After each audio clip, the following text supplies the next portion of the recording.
The following is adapted from a talk delivered at Hillsdale College on November 7, 2021, during a Center for Constructive Alternatives conference on the Great Reset. The material contained in this presentation has been authorized by Hillsdale College, and the author, Michael Rectenwald, Chief Academic Officer, American Scholars, for use in its entirety. Thus, full attribution for the editorial content contained herein is reserved to the contributors/copyright holders.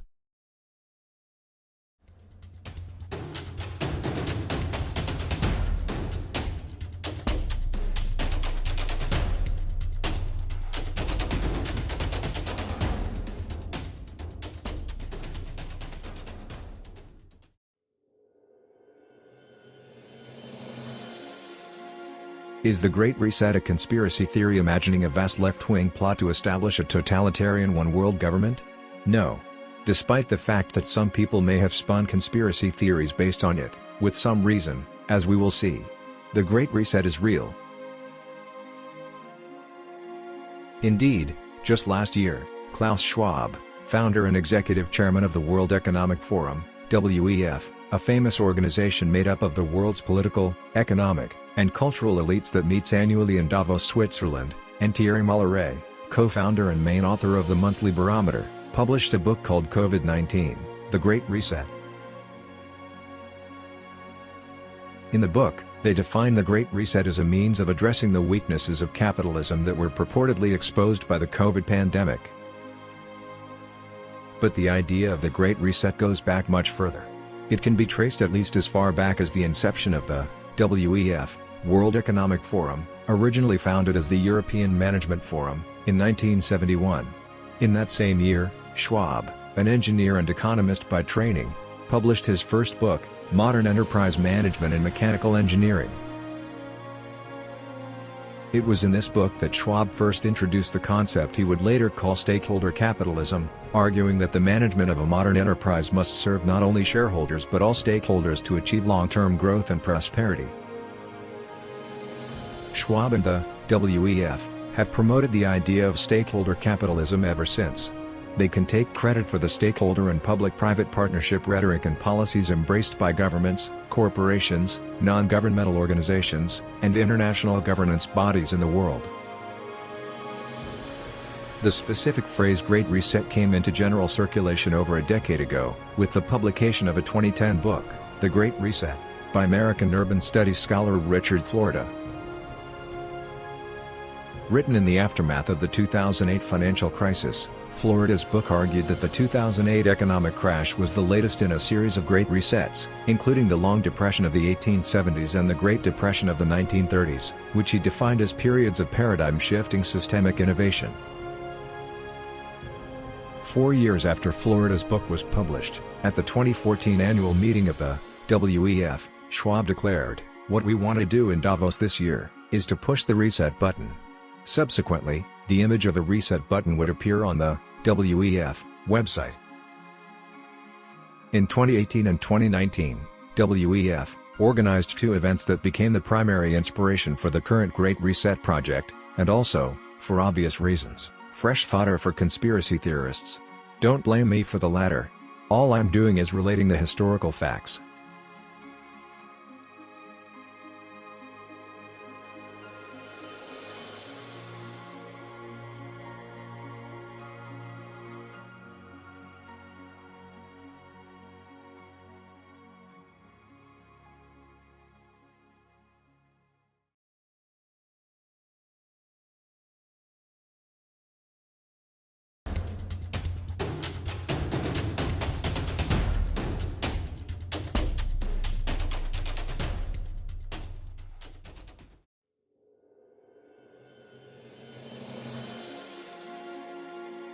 In May 2018, WEF collaborated with the Johns Hopkins Center for Health Security to conduct CLADE-X, a simulation of a national pandemic response. Specifically, the exercise simulated the outbreak of a novel strain of a human parainfluenza virus, with genetic elements of the Nipah virus, called CLADE-X.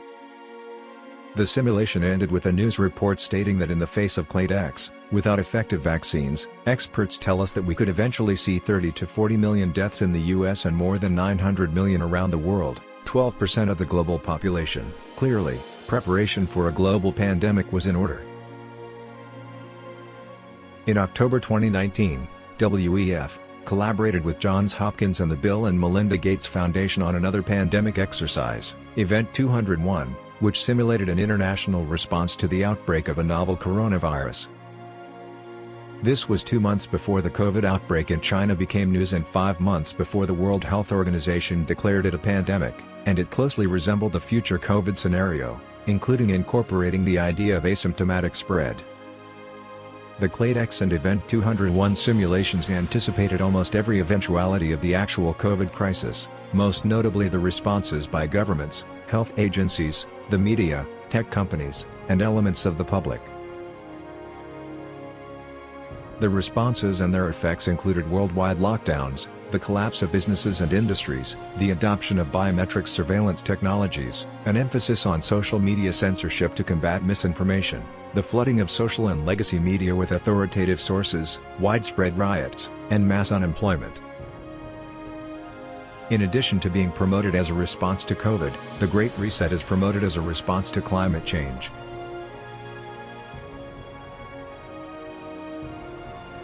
In 2017, WEF published a paper entitled, "We Need to Reset the Global Operating System to Achieve United Nations Sustainable Development Goals." On June 13, 2019, WEF signed a Memorandum of Understanding with the United Nations to form a partnership to advance the UN 2030 Agenda for Sustainable Development. Shortly after that, WEF published the United Nations World Economic Forum Strategic Partnership Framework for the 2030 Agenda, promising to help finance the UN's climate change agenda and committing the WEF to help the UN meet the needs of the Fourth Industrial Revolution, including providing assets and expertise for digital governance. In June 2020, at its 50th annual meeting, WEF announced the Great Reset's official launch, and a month later Schwab and Malleret published their book on COVID and the Great Reset. The book declared that COVID represents an opportunity that can be seized, that we should take advantage of this unprecedented opportunity to reimagine our world, that the moment must be seized to take advantage of this unique window of opportunity, and that for those fortunate enough to find themselves in industries naturally resilient to the pandemic, think here of big tech companies like Apple, Google, Facebook, and Amazon, the crisis was not only more bearable, but even a source of profitable opportunities at a time of distress for the majority. The Great Reset aims to usher in a bewildering economic amalgam, Schwab's stakeholder capitalism, which I have called corporate socialism and Italian philosopher Giorgio Agamben has called communist capitalism. In brief, stakeholder capitalism involves the behavioral modification of corporations to benefit not shareholders, but stakeholders. Individuals and groups that stand to benefit or lose from corporate behavior. Stakeholder capitalism requires not only corporate responses to pandemics and ecological issues such as climate change, but also rethinking corporations' commitments to already vulnerable communities within their ecosystems. This is the social justice aspect of the Great Reset. To comply with that, governments, banks, and asset managers use the environmental, social, and governance (ESG) index to squeeze non-woke corporations and businesses out of the market. The ESG index is essentially a social credit score that is used to drive ownership and control of production away from the non-woke or non-compliant. One of the WEF's many powerful strategic partners, BlackRock Incorporated, the world's largest asset manager, is solidly behind the stakeholder model. In a 2021 letter to CEOs, BlackRock CEO Larry Fink declared that climate risk is investment risk, and the creation of sustainable index investments has enabled a massive acceleration of capital towards companies better prepared to address climate risk. We have long believed that our clients, as shareholders in your company, will benefit if you can create enduring, sustainable value for all of your stakeholders. As more and more investors choose to tilt their investments towards sustainability-focused companies, the tectonic shift we are seeing will accelerate further. And because this will have such a dramatic impact on how capital is allocated, every management team and board will need to consider how this will impact their company's stock. Fink's letter is more than a report to CEOs. It is an implicit threat: be woke or else.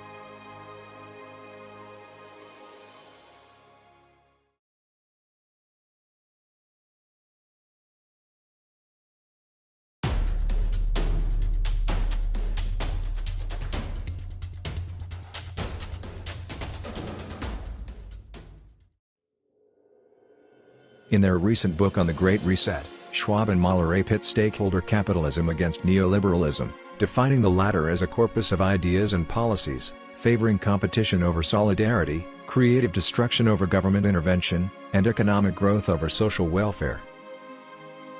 In other words, neoliberalism refers to the free enterprise system. In opposing that system, stakeholder capitalism entails corporate cooperation with the state and vastly increased government intervention in the economy. Proponents of the Great Reset hold neoliberalism responsible for our economic woes. But in truth, the governmental favoring of industries and players within industries, what used to be known as corporatism or economic fascism, has been the real source of what Schwab and his allies at the WEF decry. While approved corporations are not necessarily monopolies, the tendency of the Great Reset is toward monopolization, vesting as much control over production and distribution in as few favored corporations as possible, while eliminating industries and producers deemed non-essential or inimical. To bring this reset about, Schwab writes, every country, from the United States to China, must participate, and every industry, from oil and gas to tech, must be transformed. Another way of describing the goal of the Great Reset is capitalism with Chinese characteristics, which is a two-tiered economy, with profitable monopolies and the state on top and socialism for the majority below. Several decades ago, as China's growing reliance on the for-profit sectors of its economy could no longer be credibly denied by the Chinese Communist Party, CCP, its leadership approved the slogan socialism with Chinese characteristics to describe its economic system. Formulated by Deng Xiaoping, the phrase was meant to rationalize the CCP's allowance of for-profit development under a socialist political system. The CCP considered the privatization of the Chinese economy to be a temporary phase, lasting as long as 100 years if necessary, on the way to a communist society. Party leaders maintain that this approach has been necessary in China because socialism was introduced too early there, when China was a backward agrarian country. China needed a capitalist booster shot. Stripped of its socialist ideological pretensions, the Chinese system amounts to a socialist or communist state increasingly funded by capitalist economic development. The difference between the former Soviet Union and contemporary China is that when it became obvious that a socialist economy had failed, the former gave up its socialist economic pretenses, while the latter has not. The Great Reset represents the development of the Chinese system in the West, but in reverse. Whereas the Chinese political class began with a socialist political system and then introduced privately held for-profit production, the West began with capitalism and is now implementing a Chinese-style political system. This Chinese-style system includes vastly increased state intervention in the economy, on the one hand, and on the other, the kind of authoritarian measures that the Chinese government uses to control its population.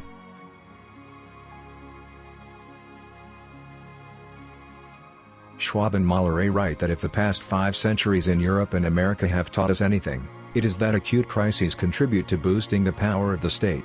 It's always been the case and there is no reason it should be different with the COVID-19 pandemic. The draconian lockdown measures employed by Western governments managed to accomplish goals of which corporate socialists in the WEF could only dream. Above all, the destruction of small businesses, eliminating competitors for corporate monopolists favored by the state. Other developments that advance the Great Reset agenda have included unfettered immigration, travel restrictions for otherwise legal border crossing, the Federal Reserve's unrestrained printing of money and the subsequent inflation, increased taxation, increased dependence on the state, broken supply chains, the restrictions and job losses due to vaccine mandates, and the prospect of personal carbon allowances. Such policies reflect the fairness aspect of the Great Reset. Fairness requires lowering the economic status of people in wealthier nations like the US relative to that of people in poorer regions of the world. One of the functions of woke ideology is to make the majority in developed countries feel guilty about their wealth, which the elites aim to reset downwards, except, one notices, for the elites themselves, who need to be rich in order to fly in their private jets to Davos each year. The Great Reset's corporate stakeholder model overlaps with its governance and geopolitical model. States and favored corporations are combined in public-private partnerships and together have control of governance. This corporate-state hybrid is largely unaccountable to the constituents of national governments. Governance is not only increasingly privatized, but also and more importantly, corporations are deputized as major additions to governments and intergovernmental bodies. The state is thereby extended, enhanced, and augmented by the addition of enormous corporate assets. As such, corporations become, what I have called, governmentalities that are private organizations wielded as state apparatuses, with no obligation to answer to pesky voters. Since these corporations are multinational, the state essentially becomes globalist, whether or not a one-world government is ever formalized.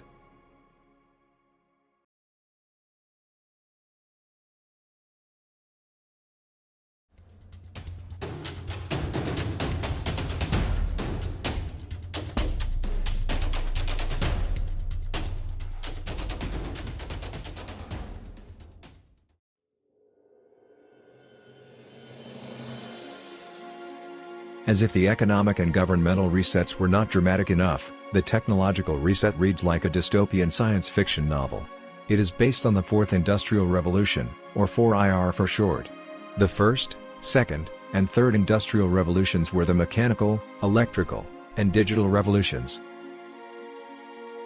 The 4IR marks the convergence of existing and emerging fields, including big data, artificial intelligence, machine learning, quantum computing, genetics, nanotechnology, and robotics.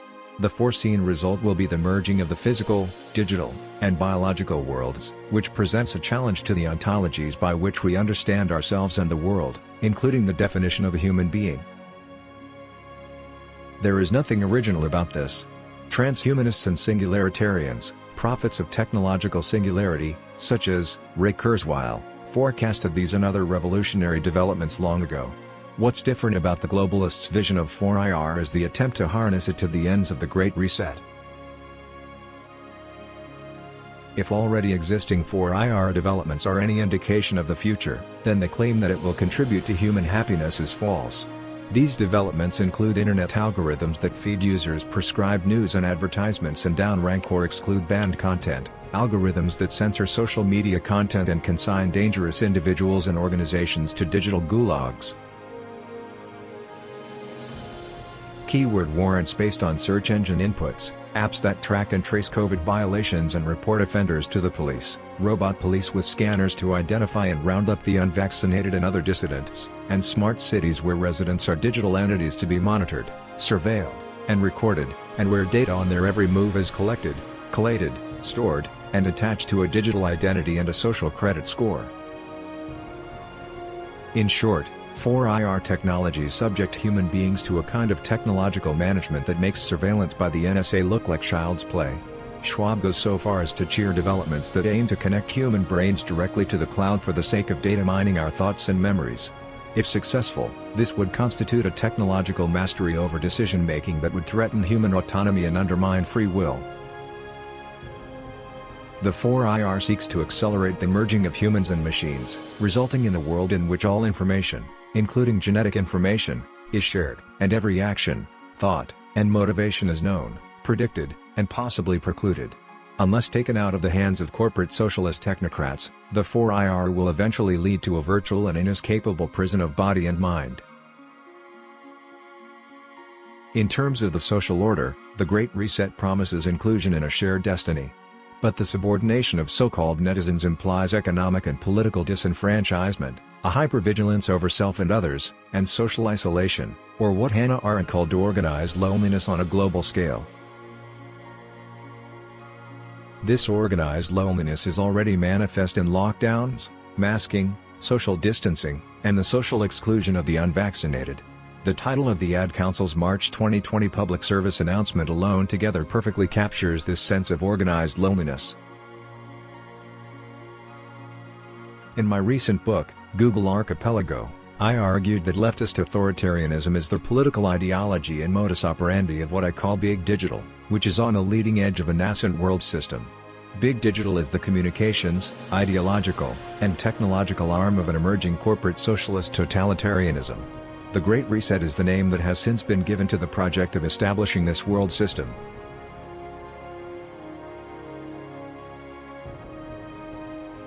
Just as Schwab and the WEF predicted, the COVID crisis has accelerated the Great Reset. Monopolistic corporations have consolidated their grip on the economy from above, while socialism continues to advance for the rest of us below. In partnership with Big Digital, Big Pharma, the mainstream media, national and international health agencies, and compliant populations, hitherto democratic Western states, think especially of Australia, New Zealand, and Austria, are being transformed into totalitarian regimes modeled after China. But let me end on a note of hope. Because the goals of the Great Reset depend on the obliteration not only of free markets, but of individual liberty and free will, it is, perhaps ironically, unsustainable. Like earlier attempts at totalitarianism, the Great Reset is doomed to ultimate failure. That doesn't mean, however, that it won't, again like those earlier attempts, leave a lot of destruction in its wake, which is all the more reason to oppose it now and with all our might. Thanks for watching The Great Reset and becoming enlightened on the subject.